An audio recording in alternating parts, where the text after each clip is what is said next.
ইন্নাল হামদালিল্লাহ ওয়াসসালাতু ওয়াসসালামু আলা রাসূলিল্লাহি আম্মা বা'দ। সম্মানিত পেয়ারা হাজিরিন, দিনী ভাই ও বন্ধুরা, আমরা অনেক কাজ, অনেক জিনিস এমন আছে আমরা ভুলে যাই, কিছু করলে ওইটা আবার ভুলে যাই। ইনশাআল্লাহ আজকে কোরআন থেকে এমন একটা আমল জানাবো, এমন একটা আয়াতের কথা বলবো, ভুলে যাওয়া জিনিস আবারও স্মরণ হবে, আবারও মনে হবে।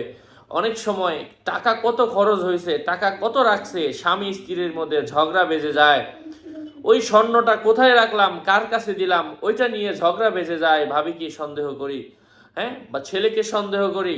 নানান ধরনের সমস্যা পরিবারের মধ্যে সৃষ্টি হয়। ইনশাআল্লাহ ওই জমিনের কাগজটা কোথায় রাখলাম ভুলে গেলাম, ধরে নেই যে ও চুরি করেছে, এ চুরি করেছে, কাউকে ভুল ভাবে মিথ্যা অপবাদ দিয়ে দেই।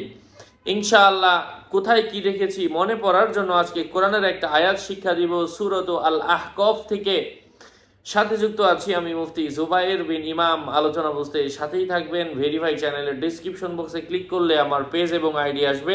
কোরআন এবং হাদিসের আলোকে এই আমলটা কোনো ব্যক্তি যদি ইখলাসের সাথে, দৃঢ়তার সাথে করে, আল্লাহ সুবহানাহু ওয়া তাআলা তার স্মৃতিভ্রষ্টতা দূর করে দেবেন। অর্থাৎ সে যেটা ভুলে গিয়েছে ওইটা তার মনে আসবে, মনে হবে, তার মনের ভুল দূর হয়ে যাবে, সঠিকটা আল্লাহ পাক তার সামনে স্পষ্ট করে দিবেন ইনশাআল্লাহ।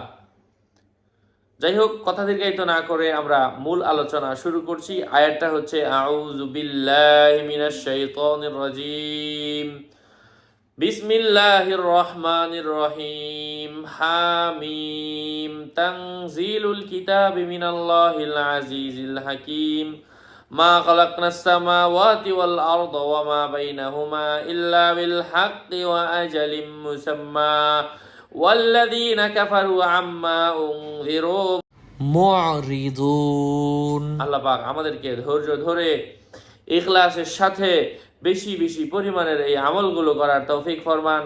ওয়াসসালামু আলাইকুম ওয়া রাহমাতুল্লাহি ওয়া বারাকাতুহু।